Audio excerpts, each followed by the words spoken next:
This is a John Deere 1989-285 with that Kawasaki engine, but the panels are off because we were having a little fuel delivery issues. Check the pinned comment or the description for the timestamps. Diagnostics is next. Instructions for removing the body panels starts at about the 145 mark. The fuel system work starts at about the 750 mark. Please note that this 285 has a carburetor, not fuel injection like some of the newer 285s. The reason we had to get in here and get this thing stripped down is I wanted to inspect the whole fuel delivery system. The symptoms that we were having on this 285 is you'd be out mowing and she would just shut off right in the middle for no apparent reason, and then she wouldn't restart. After a little while she might restart, maybe after a few tries, and she did that like 3 or 4 times within just a couple of days, and so something was going wrong. I decided to troubleshoot fuel first since she seemed to be running fine when she was running. It wasn't a battery issue, wasn't a spark issue. So in our case, that ended up being what the problem was. I've done about 8 hours of mowing since I shot the video that you're about to see of this whole repair.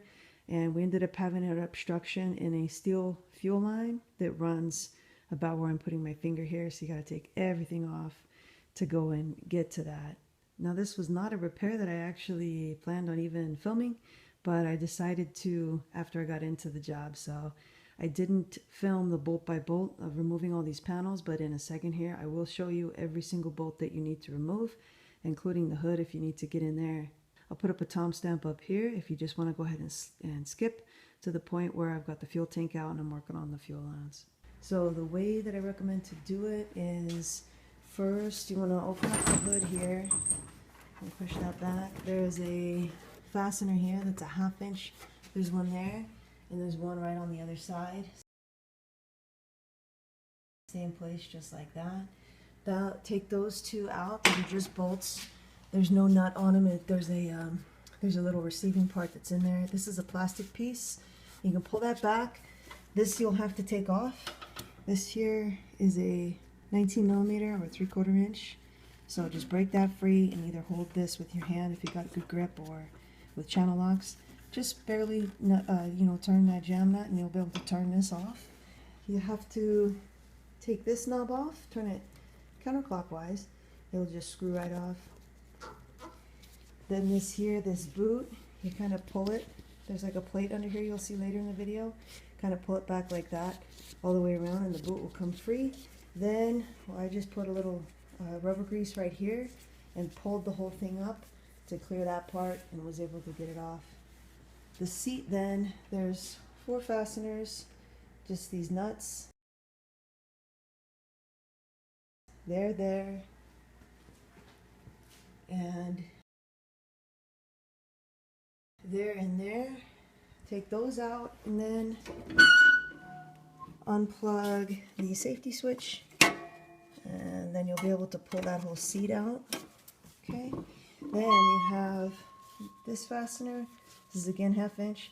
This one here and there, and those are the only 2 fasteners holding this back piece to that part, but there's a couple more fasteners holding it to the side steps, which is why you have to remove the side steps. So I'll show you those fasteners next. Looking under here, these are the same, let's see, there we go. These are the same on each side.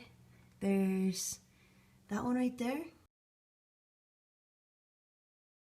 and that's a carriage bolt and nut.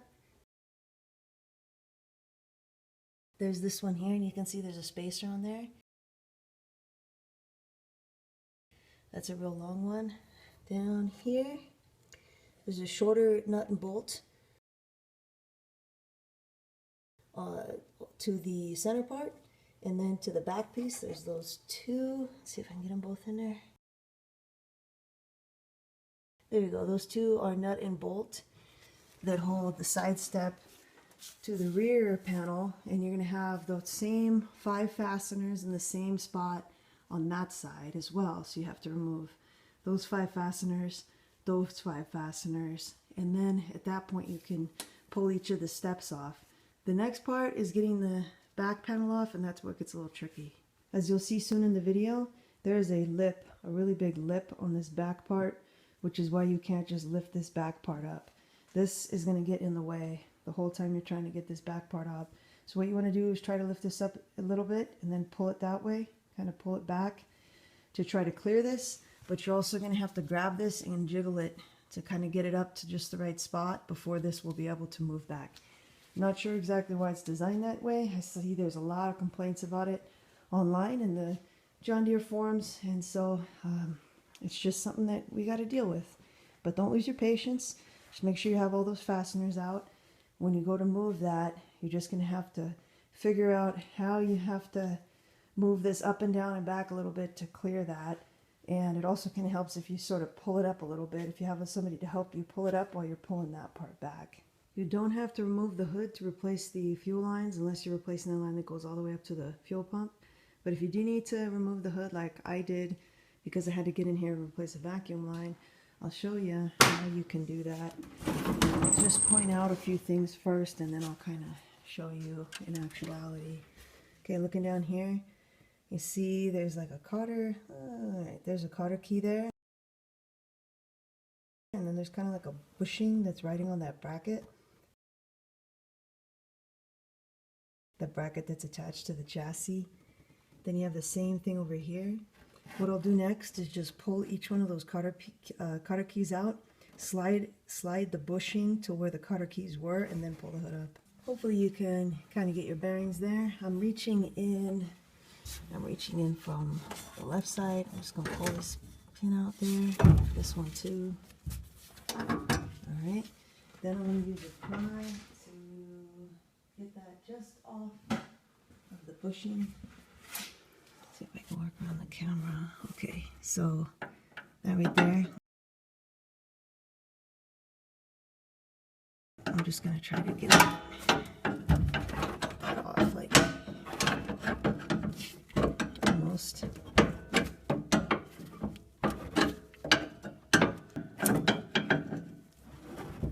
There it is. Almost. Okay, so hopefully you could see that. What I just did there. I'll do the same thing on this side. You gotta kind of, as you can hear, rock the hood a little bit. There it is. Okay. Now, with those dislodged like that, you can grab the hood and pull it off.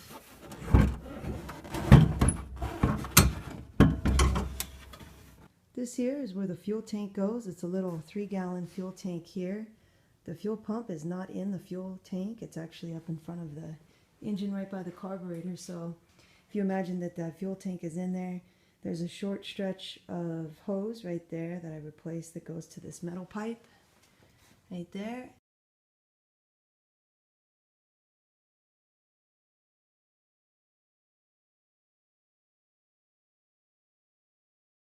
And that's where we had a clog in that metal pipe. Then this shorter piece here goes up to the fuel filter. There's the fuel filter. Make sure when you put the fuel filter in that you have the arrow facing towards the carburetor. Then it goes up and around here and right here into the fuel pump. That's the fuel pump there. There's a better look here. Here's the fuel pump. And you can see I've got a hose off. This is, as far as I can tell, it's a PCV hose. And it goes from right here, that opening there, to here on the intake. And here's the one I pulled off the original. It's in really bad shape. It was split open on one side, and you can just see like just crinkling it. Look at, if I can get this camera to focus here. Look at how it was just cooked. It was cooked. So I went to the auto parts store to try to find some hose that I could turn that much, that was this wide. But as you can see, it's a thin wall but very large inside diameter, so I couldn't find anything that I could run there that wasn't just going to constantly pop off. So I did order this, and there is the part number there. I'll also put up the Kawasaki part number. You can get it from John Deere or from Kawasaki, and this was like $6 And as you can kind of tell just by looking, it goes in like this. So that end goes to the crankcase, and then this goes up to the intake there. So I'll just go ahead and install that now. There's the new hose installed. Not a lot of room back there at all to get that hose on there and get the hose clamp on, as you can see, but it took a little time, but I was able to use a real small needle nose style to get in there to get that pushed back into place. You can see I just pushed it all the way in there, and then same up here, and I put it under this hose here because that's just how it was before. I'm not sure that that's the proper hose routing, or maybe it should be above it, but that's how it was before. Now I can put this back in, and this is just three, I think they were 13mm bolts. You can see where that kind of goes in there. That one there, and back here. This here, in case you were wondering, is just the connection for the headlights. Since I took the hood out, I just disconnected it here. So there's the starter solenoid and the starter on the Kawasaki engine here, and that's a Denso, which is pretty cool. I just unplugged the wire here. It's got NGK spark plugs. I'll put that part number up for you in case you need that info. I'll just kind of place the fuel tank sort of where it goes right here. There are no fasteners holding the fuel tank in. Once you get that back body panel off, you just have to kind of wiggle it out. It just kind of goes under there. If we look inside there, that there is the sending unit for the fuel light, the low fuel light. So there's an electrical connection that goes on here, and that's this one right here. And then this is the pickup. As you can see, there's a track for the hose. Here's the pickup here. I had to clean this up a bit and shot it with some compressed air to make sure there weren't any other little pieces of stuff in there. This grommet here, I'm going to replace this grommet. Here is the part number for that. There's a new one, it's orange, and there's that part number. So to get that out, if you have to take this pickup tube out, you just kind of keep prying it and it'll pop out. The reason I ended up pulling all this out is because there was some stuff in the fuel tank. I got it cleaned out now, but there was a little red thing I'll show in a second that actually looked like a piece of the inside of a 5-gallon gas can. I emptied out the fuel tank and there's some stuff in there. You can see that red thing.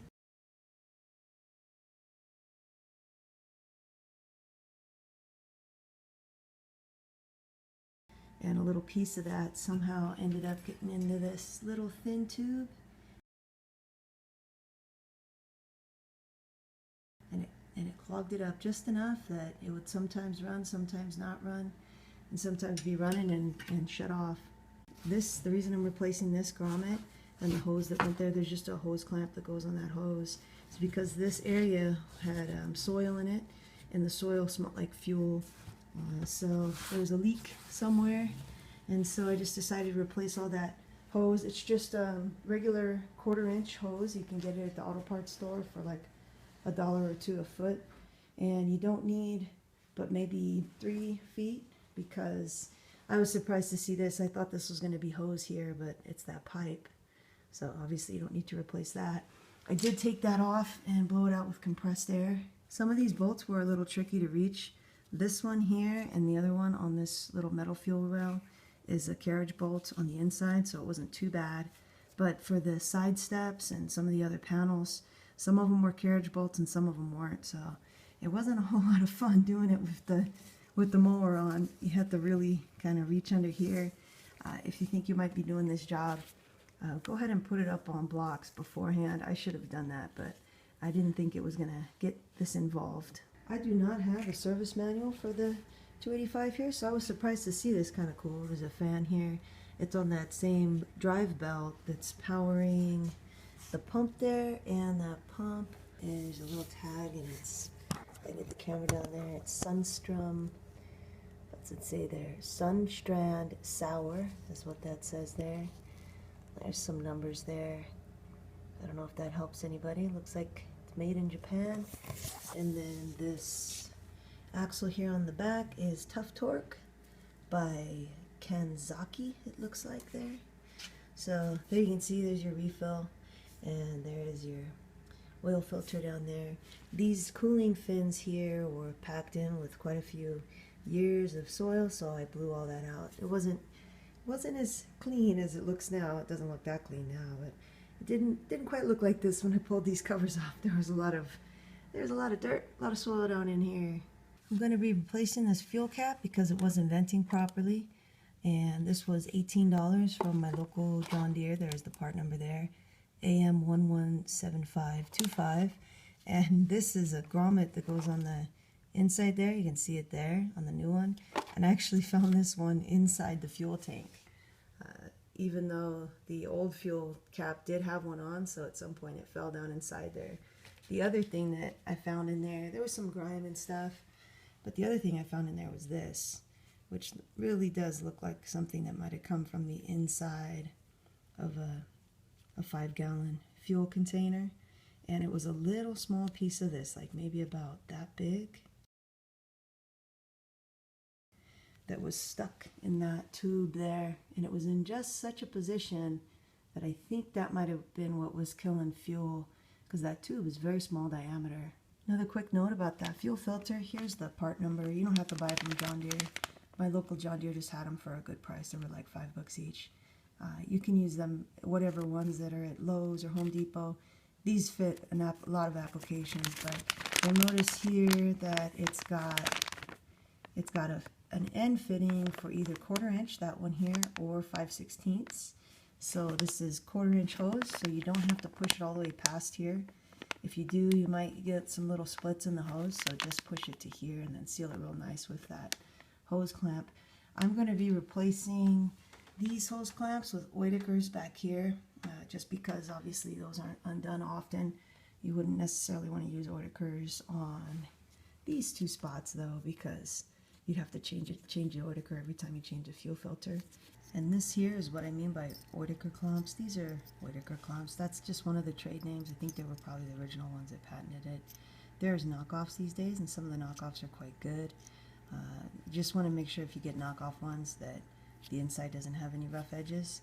Oetiker is really good about their quality control, and they don't have that problem, but some of the knockoffs do.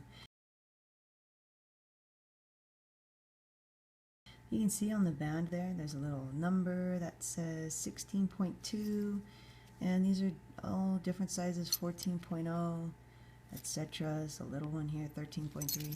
So we would want to use there's a 15.7, and this is a 14.5. So this is what we would want to use on this particular hose, judging by the size of it, because I measured it with they measured the hose with the tube inside, and typically for 1/4 inch tube, 1/4 inch inside diameter fuel hose, I mean, the 14.5 clamps will work real well.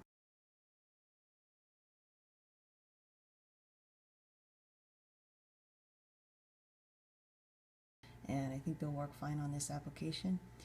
Oetiker clamps aren't reusable, so that's the downside. You have to peel them open here, and then they're destroyed. You can't reuse them. But the upside is they really seal quite well, and they seal evenly all around. You don't get that one side that's not sealed like you would on a worm screw clamp or like a Jubilee clamp. And I'm not going to crush this, but how it works is you can use a dedicated tool like this, or you can use end nippers, because as you can see, that's basically an end nipper there. And you get on each side of that ear, and then you would squeeze it with one motion, and as you're squeezing it, it's tightening this here, and then you'll see later you just get a little fold on that ear, and then it's clamped on there real nice and tight. So there's other videos on YouTube if you're curious about Oetiker clamps. I just really like them, so I'm going to use them on this application. So I'm going to go ahead and put the pieces back into the fuel tank and put the fuel tank back in place. Here's the pickup tube there. I just slipped that old grommet off. And before I put the new one on, I'm just going to go ahead and put my new hose on. I got my Oetiker there. I'm going to use a 14.5. I'll just slip this on here. And then I'm gonna close this with this on the top, because I don't want to run into any clearance issues. So to get that, let's see if I can do it with the camera in my way. You want to use either end nippers or like legit Oetiker pliers like these to get on here and squeeze it. And ideally you want to be able to just squeeze it in one go. And there it is. That's a good clamp there. Alright, as you can see, that is on there. No leaks. I'll grab this tank here, and let's see seems to be that I have to put this in first. Don't know that for a fact, but I tried putting it on the pickup tube first, and it was just a little awkward getting in there. I think that goes like that. I don't know if that matters that way. Now I'll go ahead and get this tube in. The bottom of the tube does kind of want to hit the bottom of the tank because it's plastic and all. I'll try to work around the camera, but let's see if I can get this in here. Get that to focus and just press it down.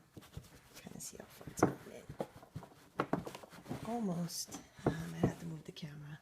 Alright, that did work that way. Putting the grommet in first and then putting the pickup tube through the grommet.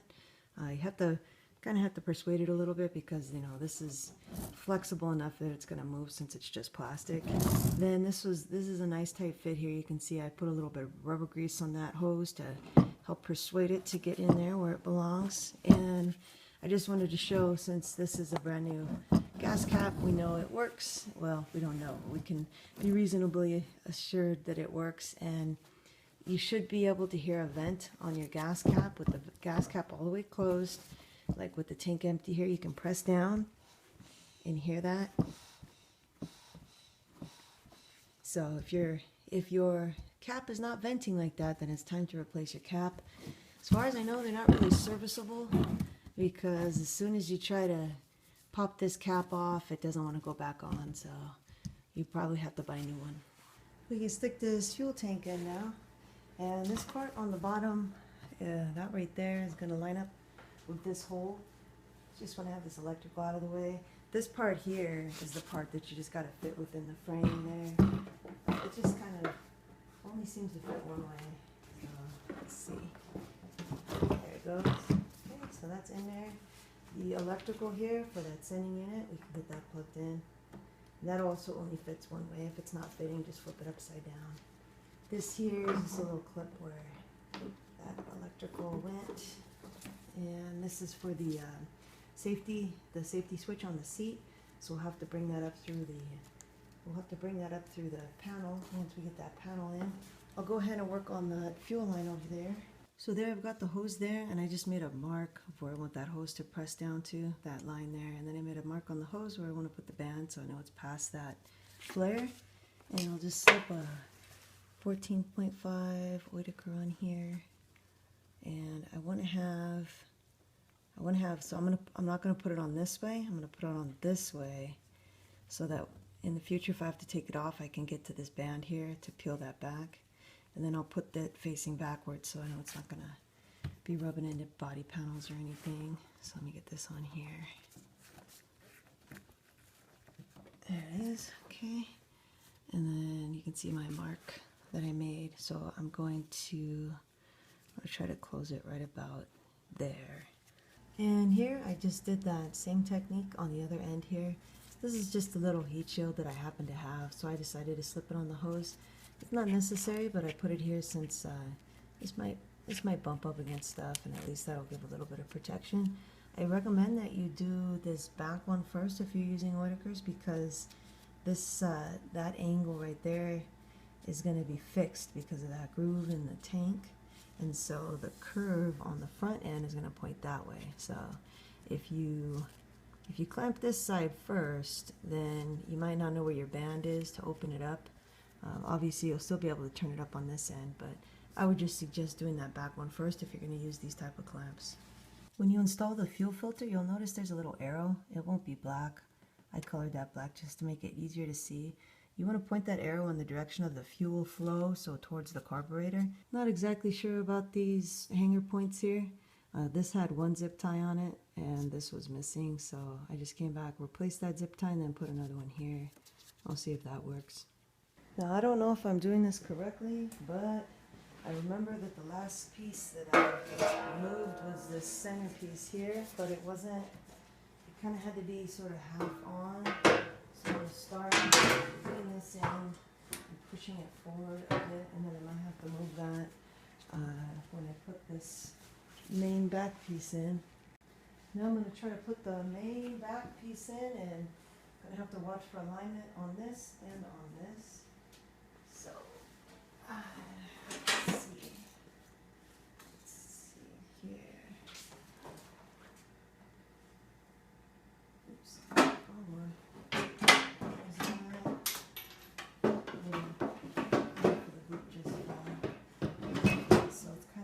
partially on, and then I think I remember I had to lift that up. This lip here is the part that was tricky, so I think I'm going to try over here, pull this up a little, pull this up, see if I can. Nope. Let's see. Pull that back a little bit like that. And then pull this up. Nope. And pull this up. Ooh, almost had it.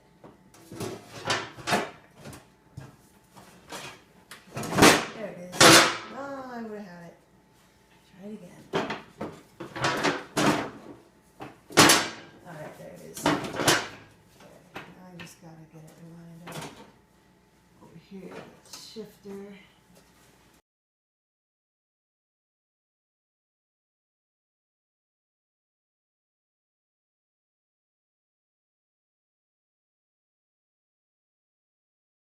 I turned the camera off too early. What I just had to do right here was lift this to go in front of that black steel piece, and then just kind of jiggle that, and then the same thing on the other side.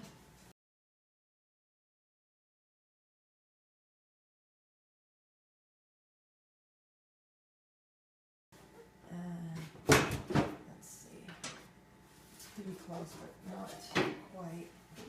Okay, that took forever. What you have to do is you have to have this on the outside of this black thing. This piece does have to go in first. It kind of snaps together. This here, it's a crazy design. I would have expected this to be more serviceable. As you can see, you can't get this up all the way because it bottoms out here, and then the reason you can't go forward is because of the coolant reservoir on this side. You'll punch a hole in the coolant reservoir. So like if you're taking it out, you have to have all these fasteners out for this, lift it up like this, and then come back here and lift this out. And it takes a little persuading because of this pushing into here and then the black piece behind here.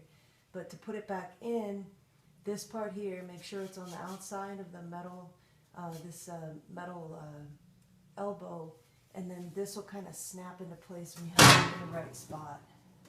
And before you go too far, make sure you fish this electrical out and through that hole for the safety switch. Then we just have these two fasteners here, and these were 1/2 inch. Before I get going too much further, I'm going to go ahead and jump this safety switch and make sure that it starts, because I don't want to put all these fasteners in and then it doesn't start. So this is just that safety switch for the seat. You can use a paper clip. You're just jumping each side so that it thinks that the seat is in and somebody's sitting on the seat. And I've got the battery hooked up. Well, let's see. Let's see what we'll get here.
So she's running okay. I'm going to go ahead and put the body panels back on.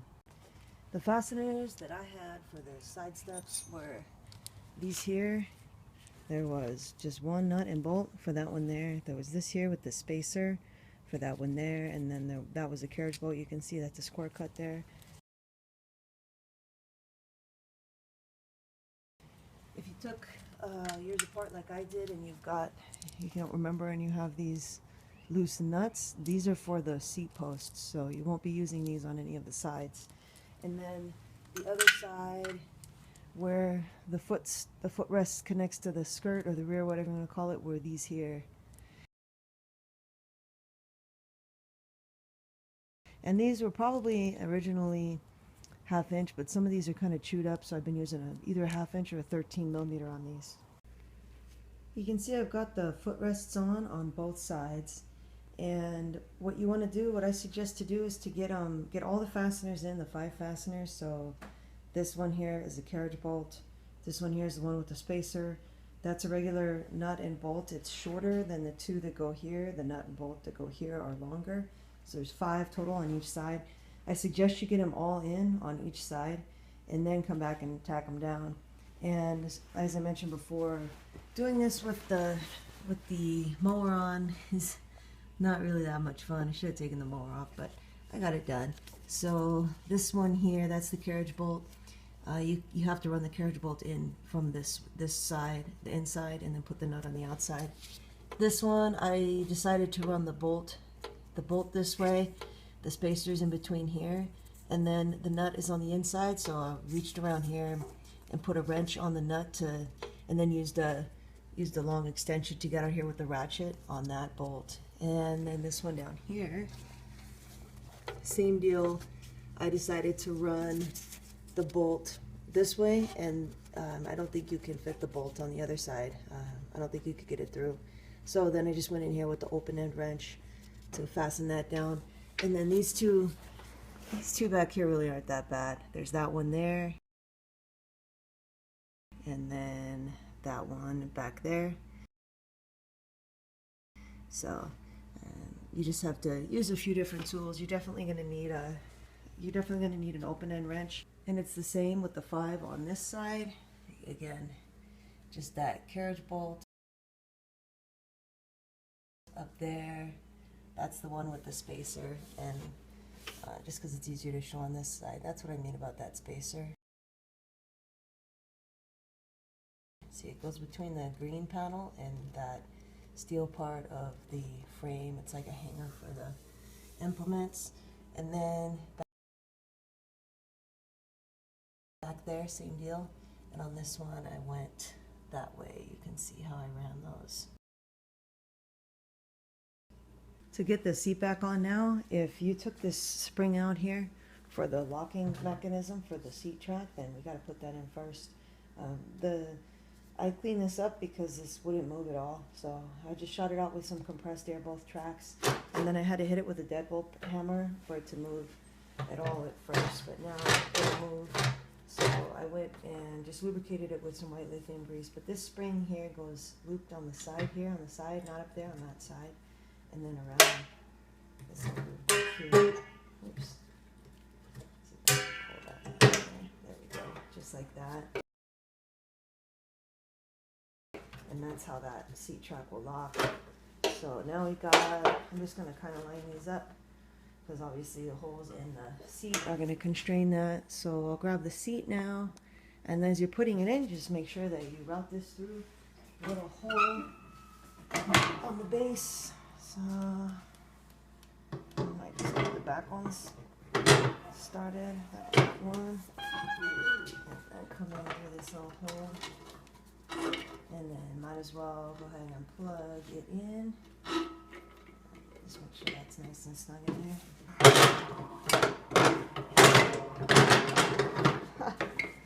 There we go. And the nuts for those were these locking. They got like a nylon locking in there. There are those 4 fasteners there, and then up in the top, there's 2 more. Get all those guys in place, and then make sure that the seat is locking. You don't want it sliding around while you're mowing. This panel here we can slip on now, and this is a plastic panel. It had these 2 fasteners that go into these spots that they stay in place. Don't have to worry about a nut on this. And there's one on this side and one in the same place on the other side. So those 2 are in place, that one there and the one on the other side, and that's plastic, so don't get carried away tightening it up too much. This here for the transmission just screws right on, so that's real easy. And then I'm not exactly sure how I'm gonna do this boot. I'm gonna slip it on and see what we gotta do. Okay. It looks like it just slides in around this thing. So I got it tucked in on the top there, and I'm just going to continue to put the boot around this metal plate around to the back. That seems to be how it goes. I just use this little plastic pry to tuck it in places where I need a little bit more help, but it seems to be in there really well. Here's the height adjustment knob, and to get this off, I just used the channel locks and held this part and then cracked this free on the jam nut. So to install it, I'm just going to turn it until it won't. I don't want it to turn the height. I'll just keep turning it, and I'm watching the threads to make sure it's not going to start turning the mechanism. Let's get it all the way on as far as it'll go. Before doing that, okay, let me see if I need to move this jam nut down a little bit.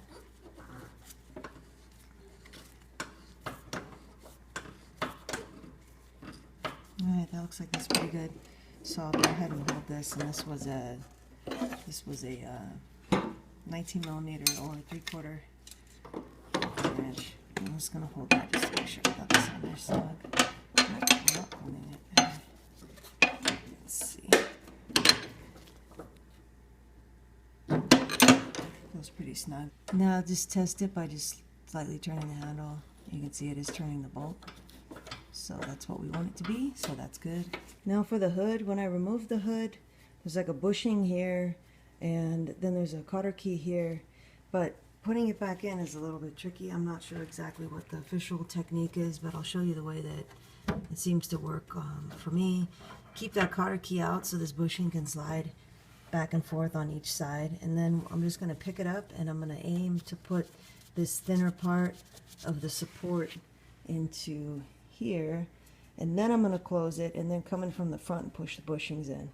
Not great lighting, but try to watch here and here. That's where I'm going to be aiming with that to show you what I mean. So I'll go in. I'm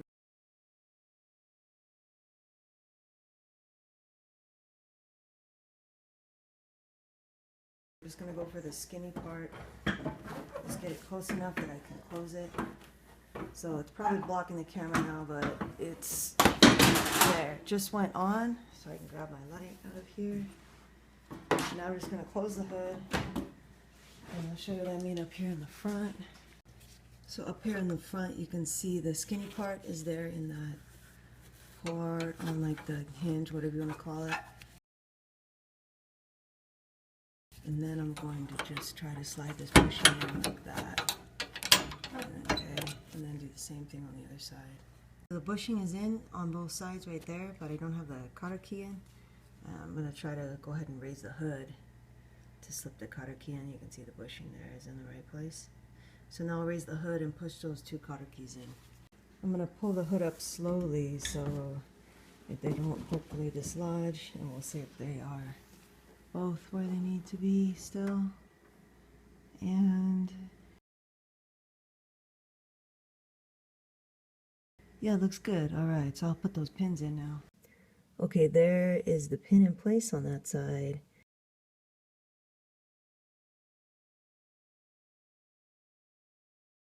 And also on this side, right there. So the hood's on now. Then for the headlights, you want to push the cord in behind this little clasp there. And then if you still have this little plastic thing, push it in there. If not, maybe zip tie it. The other end of that just connects right in here, just like that. You might want to turn the key to the on position and make sure that the headlights work. They work, so I think hopefully this will be the solution for our little problem with this John Deere. Everything's put back together. The test will be tomorrow. If she'll run for more than a half an hour without shutting down and having a hard start or anything like that, that'll be it. So the update is the test tomorrow. All right, and the update is she's doing great. Done about 8 hours of mowing now since replacing that fuel line, clearing the obstruction, cleaning the fuel tank, and doing whatever other work. And she's doing just fine, hasn't cut out once. So I consider this to be a fix.